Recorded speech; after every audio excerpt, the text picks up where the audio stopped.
Good evening, buenas noches, and thank you for tuning in. On behalf of all of us at the locally based, independently owned bookstore Books and Books in Miami, Florida, and in partnership with Miami Book Fair, it's my pleasure to welcome you to a virtual evening with Juan Villoro to discuss his new book, Horizontal Vertigo, A City Called Mexico, published by our friends at Pantheon Books. Juan Villoro is Mexico's preeminent novelist, born in Mexico City in 1956.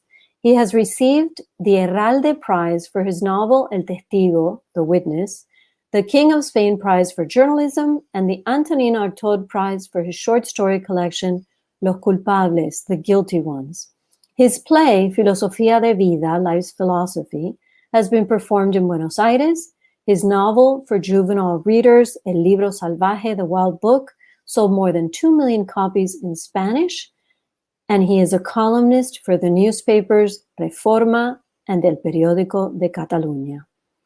To moderate this evening's conversation, we're joined by Francisco Goldman. Francisco has published 5 novels and 2 books of nonfiction. His most recent novel is Monkey Boy, about a middle-aged writer who grapples with his heritage, career, and growing up Guatemalan and Jewish in America. Francisco has been a Guggenheim Fellow, a Cullman Center Fellow at the New York Public Library, and a Berlin Fellow at the American Academy. He has also received PEN Mexico's 2017 Award for Journalistic and Literary Excellence, and he directs the Aura Estrada Prize and lives in Mexico City. Throughout this evening's broadcast, you're invited to ask questions by using the Ask a Question feature at the bottom of the screen, and we'll take those in Spanish as well. And you can order your copy of Horizontal Vertigo from Books and Books below by pressing the green button. We appreciate each and every order and the generous donations from viewers everywhere. And now, without further ado, I'd like to welcome our guests to the virtual stage. Hello, hello. Hello. Hello. Hi. Well, it would have taken us, if I had to somehow drive from where I am in Mexico City to where you are, I think it would probably take 5 hours anyway in the traffic. So this is a terrific shortcut that we go through Miami. Juan, excuse me, but it seems like perhaps there's an open tab on your computer that's causing some reverberation with the sound. Okay. Let me check. Yeah.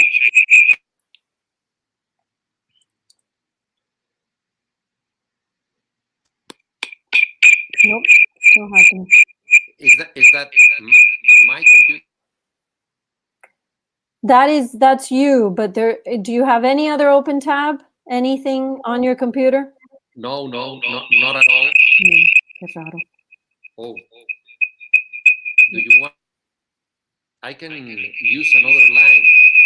Yeah, you may have to. Do you have headphones that you could pop in?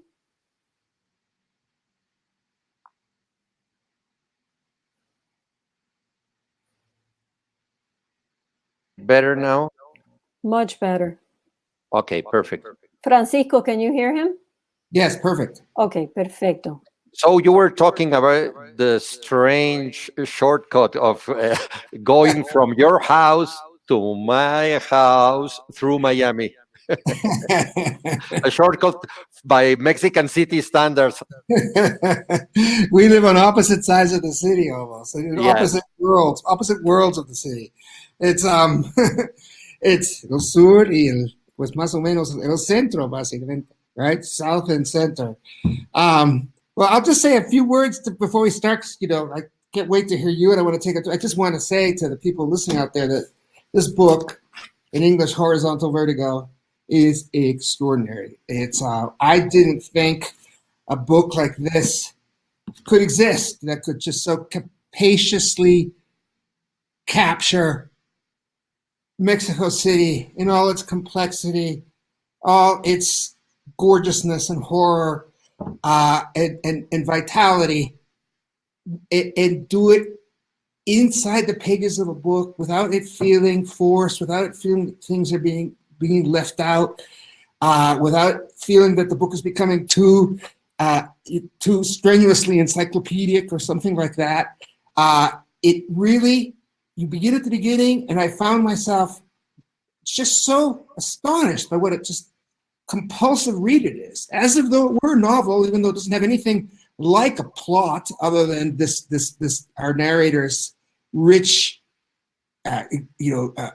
engagement with living in the city itself. A narrator who notices everything, seems to know everything, and I think the key to the mystery of this book's extraordinary, compelling qualities is really, I realized at some point, it's just the voice.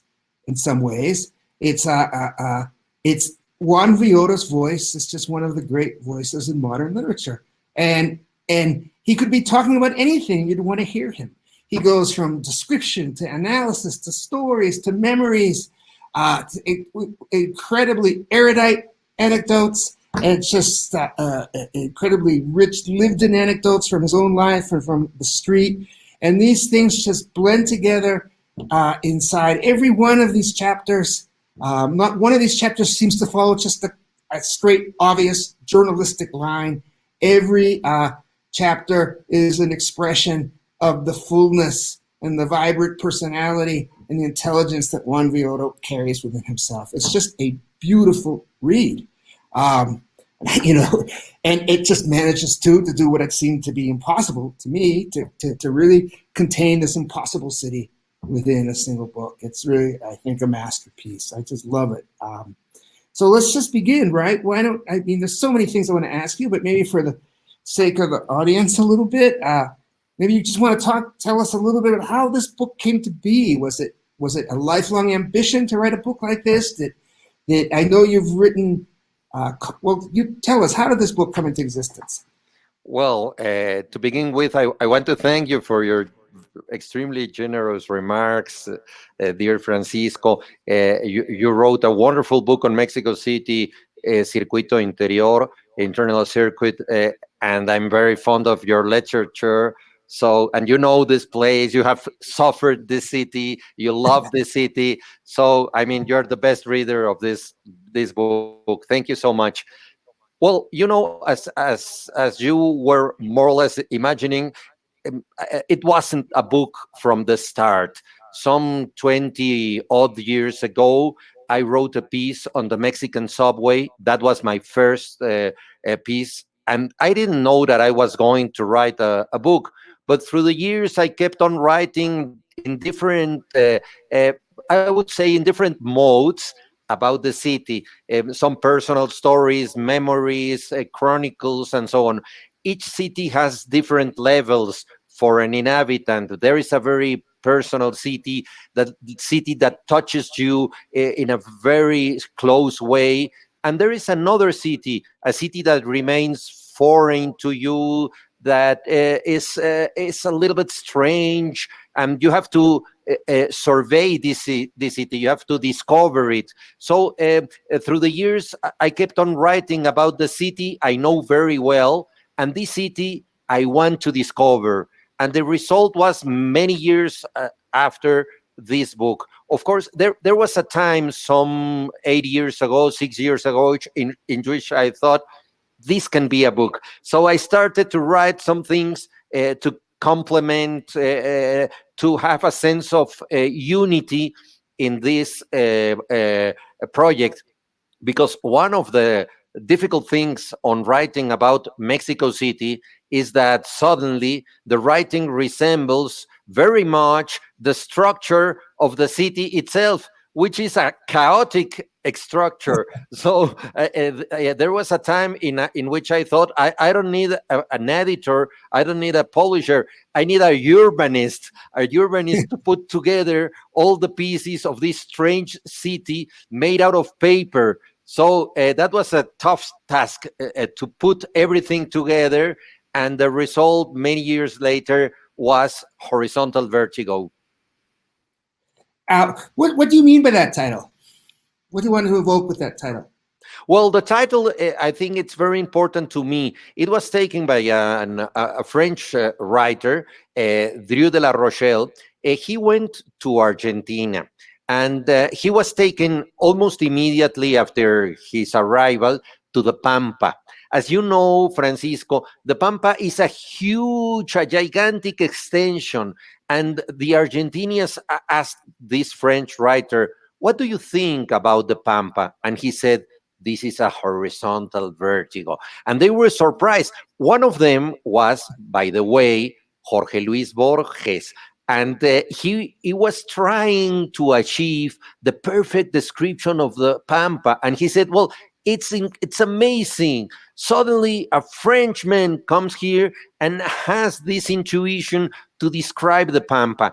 And because normally you think that vertigo is something related to gravity, is something vertical. You can fall, therefore you feel vertigo. But there is another kind of vertigo, the horizontal one. This vertigo can only happen in huge spaces like the desert, the Pampa, or Mexico City. For many years, this city was a low city. There were no tall buildings. So, in this ocean of small houses, the vertigo became horizontal. By the way, this is changing. In the last years, we have had dreadful high rises and so on. But I wanted to write about the last 50 years of horizontal expansion. And it's this it's not just this is the city of vertigo in space, right? And a theme that you strike right from the beginning that's so interesting and you carry through the book. Its relationship to time causes vertigo too, doesn't it? You stress right at the beginning that what was one of the things that makes this city so unique is the way in which we live with a juxtaposition of really radically different times that seem to coexist all at once. And that juxtaposition in the Yes. book is mirrored by your own sense of time in the city too. From you've seen the city in your life, you've been around long enough to see a lot of changes. Talk a bit about that relationship to time. Yes, well, that's a very important feature of the city, the different time layers, because we have the ancient city of the Aztecs. There are many places that are underground. The archaeologists, they know that these places are there because of the codex, because of some remainings of testimonies and so on, but they are under the earth. And suddenly, uh, sometimes by chance, these pieces of ancient history come to the surface. Recently, I would say 8 months ago, the Zompantli was discovered. The Zompantli was an altar made out of skulls that were taken in the human sacrifices. So these are the remains of the ancient Aztec history. Then you have another layer, the Spanish city, the colonial town, the Renaissance city, which is probably the most rational city, the city with squares, with plazas, and the city made out for walkers, people who can go around and gather in a certain place of the city. And then you have, of course, the modern city with some high rises and very interesting or experimental architecture. And you have also the postmodern and the futuristic city, because Mexico City has been used as the natural location for sci-fi movies. For example, Total Recall, starring Arnold Schwarzenegger, was filmed here in Mexico City with almost no special backdrop. It was the city we have in the subway, modern architecture, and well, the masses, the people, and that resembled an apocalyptic dystopia of the future. And another film was more recently Elysium, which was also filmed in Mexico City. So we have all these layers of time, including the future. And that's fascinating about this city. You can go from one millennium to the other. When I went to the subway station, Chabacano, doing a chronicle, I was talking with the workers there, and suddenly I saw in the ceiling some red stains. And I said, "What are those stains?" And they thought, "Oh, that's the blood of the future," because that was painting that was shot to the ceiling during the filming of Total Recall. So that was a souvenir of the future, because that was a story that took place in far, far away in the future. So so strange are the times of Mexico City. You can even have blood of the future. And one of the strange things that you really comes across in the way you describe the city too is there's a surreal time in the city in which, in a sense, we are living the future here, aren't we? When you think of ecological catastrophe, right? When you think of water disappearing, even your description of the swine flu epidemic, it's as if though in a small version we lived the pandemic of the last 2 years. Before the rest of the world did. That sense of urban chaos, an apocalyptic landscape that everybody predicts for the future. It's as if though we in Mexico, you just have begun to master how to survive in the future, in the present. Yeah, well, it's a very good training place for the end of the world because we have this apocalyptic culture. But I don't know if you agree with this, Francisco, because you know very well Mexico City. But I have the feeling that we have also a post-apocalyptic culture, which means that the things that we see are not interpreted or understand as the sign of a future that is going to come. No, they are understood more or less as something that already occurred, and we survived that apocalypse. So when you see that the air has a very bad condition, or that there was a terrible earthquake, or there is no water supply, or so on, everybody say, well, this has been hard times, but we are alive. No, in Mexican slang, estuvo duro, pero la libramos. So we tend to see the bad news not as the announce of something terrible that is going to happen, but as the cautionary tale that this dreadful thing already happened, but we survived. And I think the intensity of the city relates with this, that we tend to think, and of course this is utopian thought. I mean, this is a romantic way of dealing with disaster, but we think none of these damages is for us. None of these damages is meant for the current people of the city. These are the signs of dreadful things, but we are on the other side of tragedy. So this post-apocalyptic feeling is very useful to understand the vitality of a place that resembles the end of the world. So much of the book in different ways touches down on the incredible enigma of the chilango personality, of the resident of Mexico City, the citizen of Mexico City. And people like yourself were formed in the city. You've lived your whole life here, but you're also, your book reflects the incredible generosity of Mexico City, which is a place where somebody can come here and almost instantly declare himself a chilango. No, it's and a theme that runs constantly through your book is that, like, it's nobody in their right mind would live here, right? With everything. I would raise a family here in this place where children go. You describe going to the children's art show, and no children even use the color blue when they paint the skies, and you're constantly talking like referring to like this as a place where a sane person would want to escape, and yet you never really want to escape.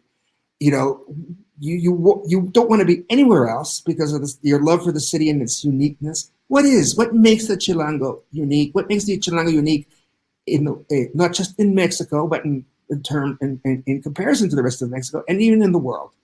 Yes, that's a very interesting question, Francisco, because being a Chilango is a daily job and an extreme sport.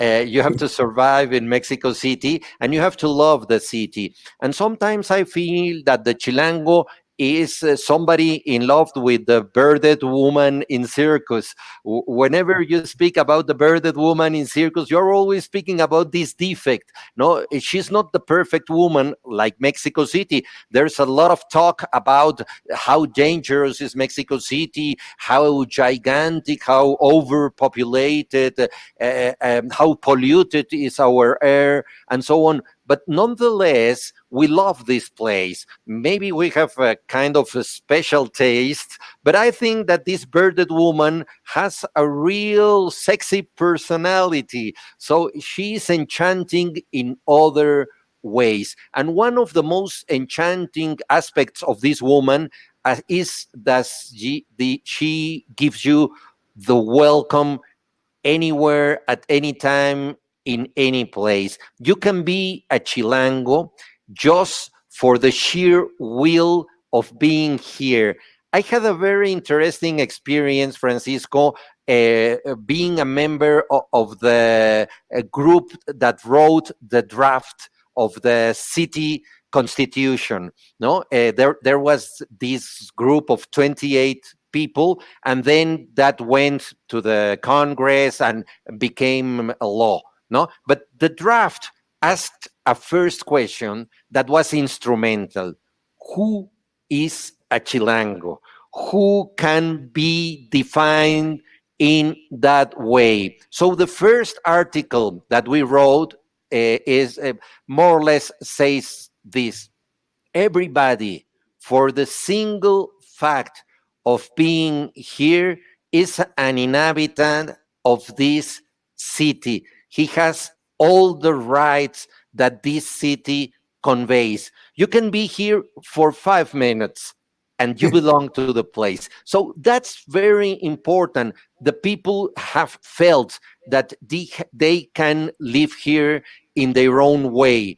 And this mixture of people that have come from afar. For example, my parents, my father came from Barcelona, my mother came from Yucatan, or you that you came from the States, but you have also a Guatemalan heritage. And all these combinations have made a very, very interesting place. And I think, and that's the last part of my book, The Horizontal Vertigo, that you really belong to a place when you feel responsible for the garbage, when you say this is my city and I want to clean the city. After the earthquake, you say, I am proud of this place because this place is destroyed, and this detritus, this damage, this garbage is my garbage. This shit belongs to me. This is the most strong feeling of belonging. And I think that we have shown that in the last earthquakes. I mean, your book opens and ends with that description of how, in a certain say, the character of the city, of the modern city, really found itself in response and defines itself still in response to the earthquakes of 85 and 2017, didn't it? It sort of shocked the world. Yes, of course. Those were very important moments in the city. They even had political consequences. In 1985, the earthquake was really, really damaging. And you may remember that the president of the time, Miguel de la Madrid, he refused to accept international help because he thought if we accept international help, we are going to send a message of weakness. And we have to say to the world that we can be responsible for this by ourselves. It was a stupid decision, and he became immediately unpopular. And the people came out to the city and they took into their hands the rescue tasks. So, some months later, this president de la Madrid inaugurated the World Soccer Cup, and he was booed in the Azteca Stadium like nobody else has been booed. And I said at the time in a journalistic piece that the party of the earthquake was born. It was a party with no special ideology. It was a party made out of the solidarity of being together and of the people that discovered their most sincere face, defending the city. So this sense of being together and at the same time of not having a government that represented us was instrumental to support the policies of the left. When we had for the first time elections for mayor here in 1990-70, the candidate of the left, Cuauhtémoc Cárdenas, won the election. So I think that was a remote consequence of that earthquake, the one of 85. And the last earthquake had also political consequences. The ruling party went down as if it was one of these very bad constructed buildings, and the current president won by a large margin 1 year later. Yeah, I think that's absolutely true. And I think one of the things we write about so movingly in the city is, of course, this is a very poor city, right? And you describe like the luxuries we have in this city are really, so many of them are dependent on exploiting the poor, right? We all know of just the way the common circumstance of workers in the city is having to commute from hours, usually from the more distant neighborhoods into jobs in the city. Just it's something like 65% of the people in the informal economy. What is the relationship of people like us and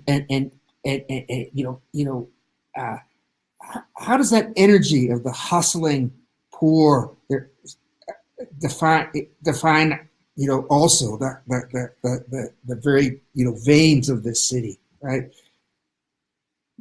Well, this is a city in which many people live under terrible circumstances. It's an unfair city. And one of the main problems of Mexico is poverty. More than 40 million people live in extreme poverty situation. So that's one of our biggest problems. During the pandemic, this became evident.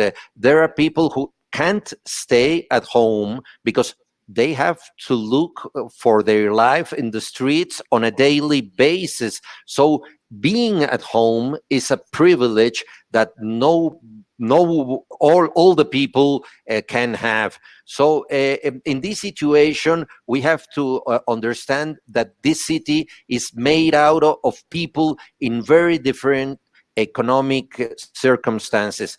And we need these people, and they belong to the social network. For me, it was extraordinary to see that those people who had to go to the streets in the moments in which we were trying to be in isolation, which was a luxury, some of them came here to my house, to these streets, selling flowers, playing the trumpet. You would say, is it necessary to hear music? Is it necessary to have flowers on a daily basis?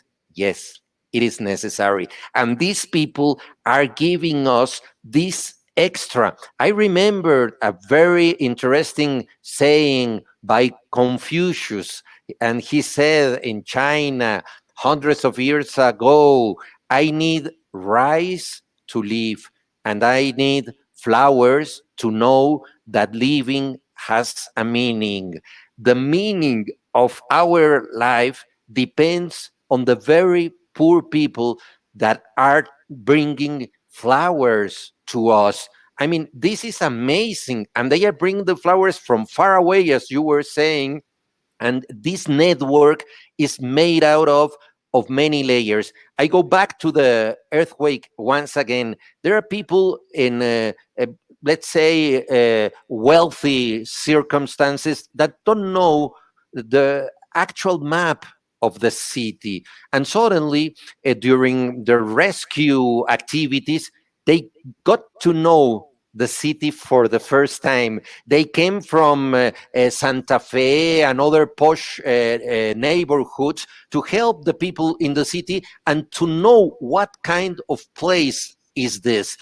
Crisis can be useful to understand the city in another way. And of course, crises are not the solution, but sometimes these are the wounds that are asking for another solution, a more fair and I would say a city of justice. Um, would you say that the city responded to the pandemic in a way though much harder to measure, much less visually dramatic, but with a similar sort of solidarity as it did to the earthquakes? Well, it's difficult to make a comparison because when there is an earthquake, you go to the street and you try to do something, and maybe what you're doing is terribly unuseful. No, I remember in the earthquake of uh, 85. I went with a brigade from people from the National University to try to help in the Roma neighborhood. And I don't know if the things we are doing are making things better or worse, but we thought that we were doing something. And the terrible situation of pandemia is that the most helpful thing that you can do is being away, is that being apart from the others. And that's very difficult. It's very difficult to measure in what extent you're being useful, because the most important thing of your life is not being there. So and for such a gregarious society as the Mexican one, this is terrible. And so it was I think on a real, it took a psychological toll, the pandemic in all of us. Mm-hmm. Absolutely. Right. It's a sort of go to a slightly more flavorful subject. Did you see the story at CNN yesterday where I think it was a few days ago, somebody at the UNAM, I think it was, did these maps where they mapped, for instance, all the taco stands in Mexico City, right? And it looks, the way you describe like this, coming into the city at night and seeing the lights, it's as though you're flying into a galaxy, right? And this is like a galaxy of taco stands. And it turns out that 90% of the population of Mexico lives at least 400 meters, within 400 meters of the closest town. Right? Which says something about, and you write a lot about, you speak several times about the itinerant food culture, the street food culture of Mexico City. And you have the wonderful even anecdote when you're working with that wonderful PRD politician Heriberto Castillo, and to raise money, the political party sort of begins its fundraising by forming its own taco stand. Do you want to talk a little bit about that food culture here in the city? Yes, I'm very glad that you raised that issue, because I wanted to write about the food in the city. Mexican cuisine is extraordinary and so on, and I've written about a chef like Enrique Olvera and many other aspects of our Mexican dishes. But in this book, I wanted to write mainly about the street food, the food that you can buy on the sidewalk, and that you discover by chance in any corner of the city. As you were saying, our heart is 400 meters away from the next taco, or our mouth, by the to be more precise. So this kind of street food, it tells you a lot about the traveling people, the nomads of the city, because the distances are terrible, and there are people that have to travel on a daily basis 2 hours or 3 hours to their working place. So they have to eat while they are moving, and sometimes you see the people buying tidbits or some snacks in their cars, and they are eating in their cars. So this street food has become specialized, sophisticated, and tasty, and so it's another way of reacting to the city, and to have an appropriation of the city, because there are many circumstances in which life in Mexico City, it tends to be dreadful. For example, you have to go to a governmental office to make some deeds, and this can take you, well, 1 day, 2 days, 3 days, and so on. It's terrible. But then you go there, and there are wonderful tamales on the sidewalk, and everybody sharing tamales, and this there is a kind of community, and food is instrumental to build community. Everybody says to you, well, these are the best tamales. No, if you like the most spicy ones, you have to take ones, and so on. And suddenly this thing that is going to be terrible for you becomes a, I wouldn't say a fiesta, but let's say a more human experience. And food is a way of humanizing the city life, which tends to be quite alienating and really stressing. Absolutely, and also just one little area I disagree with you on is this the steam cart of the sweet potato. When you say that they are tepid tasting and not even as good as yuca, and I have to say, The camotes. our 3-year-old daughter goes crazy every time she hears the whistle of the camote cart, and we have to go running outside to get her a camote. And I think they're really delicious. Because of the flavor, Francisco, or because of the sound? Because I love the sound, no, no, and this is like a siren, no, in the midst of the ocean, no, it's wonderful, no, and the small cart, it has an oven, and you can see the fire in the oven. It's an ancient cart. That's wonderful, but I don't like the taste of the camote, but I'm very happy that you like the taste, because you can make this dish survive. It's and one I just want to say that we haven't spoken about it much. One of the aspects too that I just so loved about the book are the personal histories. Right, they're really part of the pleasure of reading this book. The stories you tell about different characters, but especially about your own family. Your family has just a rich history in this city. The story of your grandmother was just, to me, one of the most moving chapters in the whole book.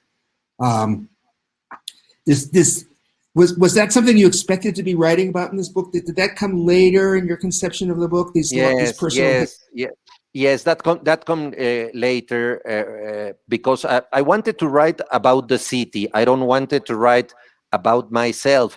But of course, I discovered that some stories were important, not because of my life, but because I was witness of these stories. And that personal account of the city is very important to tell the tale of the whole place. And my grandmother was a fantastic character.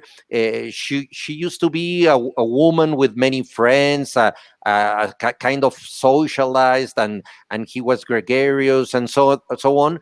But when she was old, she refused to go out of her apartment. So she remained in isolation for some 20 or 30 years. And she didn't have a skirt or a blouse. She was wearing always a bathrobe. And suddenly, my parents, that were about to have a divorce, they decided to take my grandmother to see the Christmas show, or the lights, the lights in downtown Mexico. And she accepted. And she was very shrewd, and I guess that she accepted because she thought, this couple is going apart and I want to be with them for the last time. And she went out to the city after 30 years of isolation, and it was amazing to see the surprise that everything had for her eyes. And I was a child at the time, and these awesome eyes of my grandmother rediscovering the city on the verge of my father's divorce was quite moving. The city was the last glue of that family. That was the last gesture of unity of that family, and that belongs to the city. And so I wanted to tell the story because it has to do with that place more than it has to do with me. Yeah, it was beautiful the way you tied the history of your family to the history of the city, to the history of Mexico, the relationship to the Mexican Revolution, which you're incredibly informative on and very funny about. And another aspect of the book that just maybe that we should touch on too is because running through the voice is a chorus of commentary by so many of Mexico's great poets and artists, some living, some from the past, some present, from contemporaries like Fabricio Mejia Madrid, back to people from long ago like Manuel Acuña, obviously Monsiváis, our great mutual friend Alvaro Mutis. What does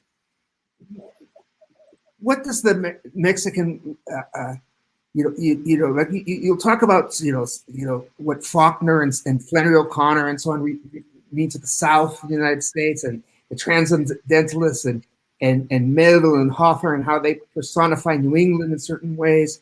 How here in Mexico City do our literary artists personify our city?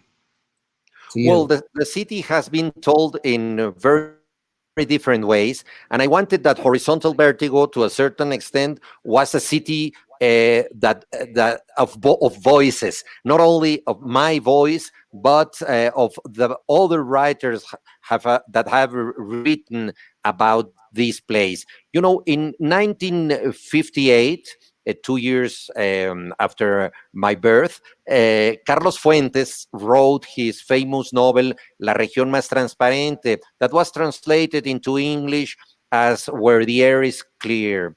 In that novel, he tried to achieve the whole map of the city, to capture its essence in a single book. Nowadays, that would be impossible because the city has spread into many different cities. So now we have an assembly of cities, and we need many voices to take this city into account. So I wanted to quote, without being fastidious, as many voices as it was possible, to have, let's say, a chorus, a chorus that was speaking also with me. It's really it's every chapter, just these beautiful quotes without interrupting the flow of whatever you're narrating, just come through. It's one of the great pleasures of reading the book, Juan. I mean, this book is just, you say that it's impossible to capture the entirety of the city, within a novel, and the way we think of the way a realist novel might, in the 19th century would try to express a city.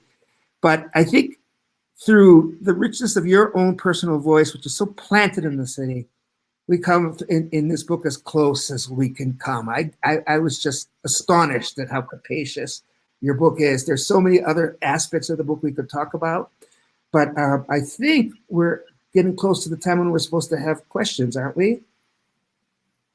We are indeed. We've got a few here, and I just want to remind everyone watching that you can go ahead and post your questions.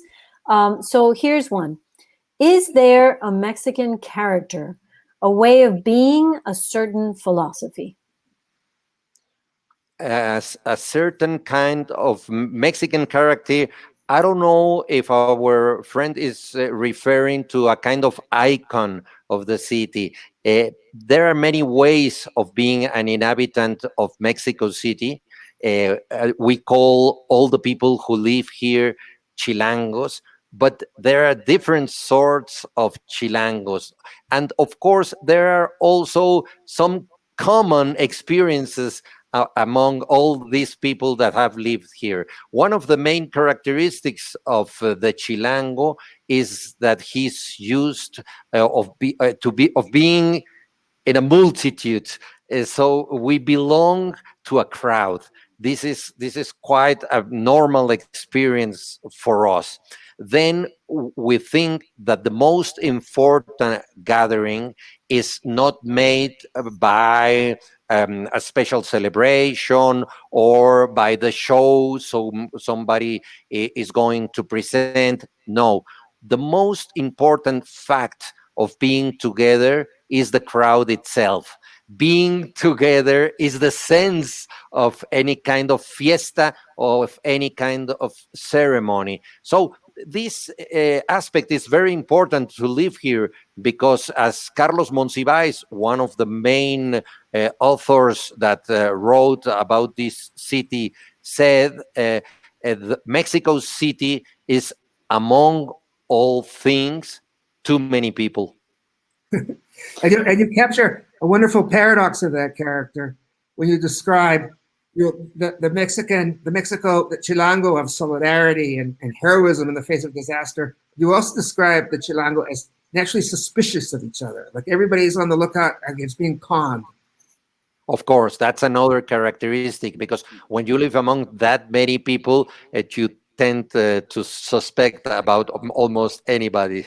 So this is a strange thing because you have this solidarity, and at the same time you are a little bit suspicious. This is man. Maybe he's too funny. He's too sympathetic. Maybe he's a con man. Oh, okay, here's another one. Can you both share with us a little bit about what your lives have been like during the pandemic? Please, Frank, go on. Well, briefly, it's been, during the pandemic, my daughter has gone from being, almost 2 to having recently turned 3. These are really incredibly important years for a child. And to not, so often not be able to go play with other children in the parks. But it's just been so beautiful to see, the things she has responded to. It's just an extraordinary event in this house. Whenever a street musician goes by, as Juan was speaking about earlier, the marimba, for instance, is her favorite. She's obsessed with marimba, and we hear a marimba come on, we have to go running outside with our masks on, and she's really become incredibly musical through all of this thing. And so it's been very beautiful, for the family to be together through all of this, and for me to be, for us to be able to be so attentive to her all the time, but also obviously a bit melancholy that this is, such a formative year in her life has been spent this way. Yes, it has been a difficult time for all of us. I got the virus and I lost one ear, so now I am half deaf, and I am like the old radios of my youth that were no stereo radios, and well, that's a failure, I can say, but a hardship. But there are many things that can be worse. At the beginning of the pandemic, I thought, well, for the first time, I have time and I don't have excuses because I have to be here at my desk, so I have to finish my book and I have to finish other things and so on. And it was like a scholarship to a certain extent. But then news came of many people that were having troubles, and there were so many poor people in the city and so on. And you can be isolated of the suffering of others. And then I became sick as well. And so it has been a terrible time, a trying time for all of us. But one thing that I confirm is that nothing is as important as culture to undercome these circumstances. You have to read, you have to sing songs, to hear music, to watch TV series. All these representations of reality are ways of being able to suffer reality. And I think this was a very important lesson of the pandemic. What a wonderful response. Thank you. So here is another one. I had a typical tourist visit to Mexico City in 2018, visiting the museums, Casa Azul, Xochimilco, Teotihuacan, etc. I loved the lucha libre wrestling. Could you give me your perspective on this type of visit? Well, it's only natural to go to a place and do what tourists have to do. This is the first take you have of a city. In my book, for example, I write about places that are touristic ones. Many people go to those places, and when I try to discover a city, I go to the musts. And I think that Teotihuacan, the National Museum, the Frida Kahlo Museum, the Blue House, those are musts of the city. But then there is another layer, and then you can begin to leave the city when you are, let's say, uh, disposed to become lost in this place, when you are not afraid of being lost, when you are going to try other paths, other walks, and you can discover another kind of city. This is a very lively city, has a wonderful culture, has a lot of hidden places, and it's an infinite city. I am discovering the city all the time. No, and so and it happens that when somebody comes from far away and he knows the city, he takes me to places I don't go, because you become used to go to the same places. So you have to come here to discover new places and to make us discover new places. I love the idea of getting lost in the city. How wonderful. So we'll take one more question. I have a friend who lives in Mexico and refers to it as a failed state because of the narco trade and narco power. Is this a fair assessment? Well, I think it's a first assessment about the country, in the sense that there is no sovereignty in the whole of the country. Organized crime is in charge of daily life in many places. And we have an unjust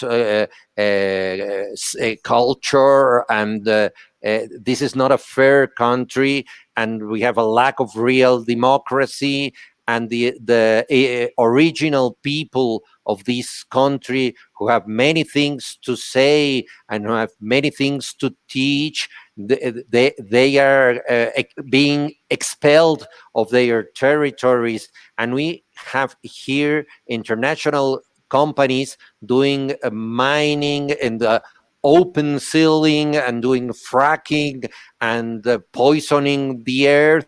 And for example, Canadian mining companies are doing in Mexico what is not allowed in Canada. So that's a Mexican, but also an international problem, because many of the goods of the United States are built here or are produced here in Mexico by people who have terrible working wages. So it's also a problem of belonging to a globalized world in which we are regarded as the people who have to supply the services nobody else wants to supply, and it's very difficult to achieve a real development in such circumstances. So I think as a whole,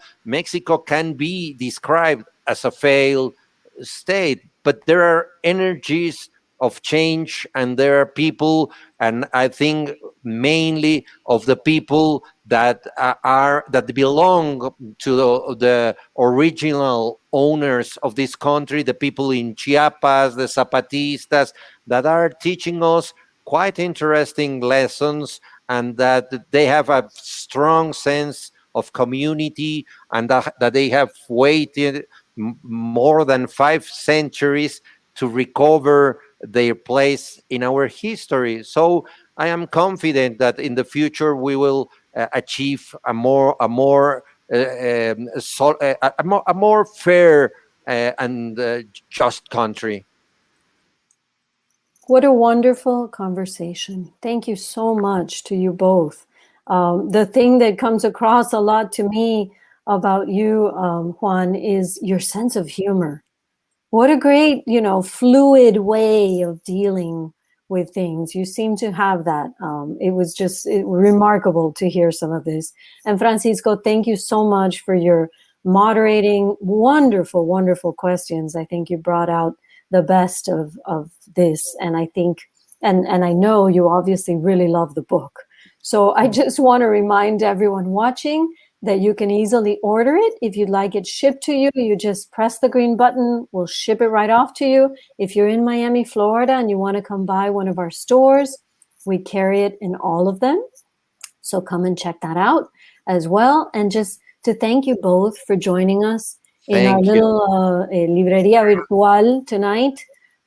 Thank you all the way from Mexico. Muchísimas gracias. And I hope that we will see you both in person soon. Yeah. I think that the best way to praise Mexico City is to say that Francisco Goldman decided to live here. Thank you. That's wonderful. Qué lindo, qué lindo. Bueno, muchísimas gracias. Gracias a todos. Bye. Thank you.